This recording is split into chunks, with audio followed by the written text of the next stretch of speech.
Пожарите на отворено годинава почнаа порано од вообичаено. Го активира алармот кај властите. Полни раце работи имаат пожарникарите, па се поставува прашањето колку тие се подготвени да се справат со опасностите на терен. Пожарникарството е благородна и доблесна професија, но условите во кои работиме се лоши, вели Владимир Кочовски од противпожарната бригада. Пред објективот на нашата камера тој ни раскажа со какви проблеми се соочуваат. Има дефицит на работници, недостасува секако видна опрема, од униформи до алати. Старата опрема не се заменува со нова, прашина фаќаат и автомеханичките скали. Малку понатак има автомеханички скали.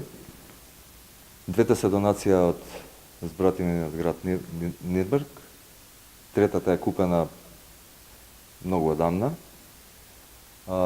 И се трите во, за жал, неисправна состојба. За главен град се работи за метропола малтене, за милионски град, и таа скала не е неопходна.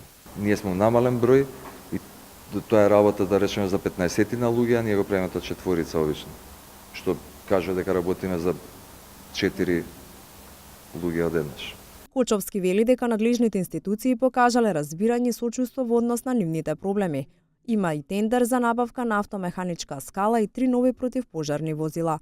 Македонија во моментов се соочува со масовни огнени стихии, невообичаени за овој период од годината. Страотен пожар беснееше на Скопска Црна Гора. Повеќе од 12 часа гореше сува трева и ниска вегетација. Властите беа немоќни, пред се поради непристапноста на теренот, но и тоа што ер тракторите не можеа да интервенираат ноќе.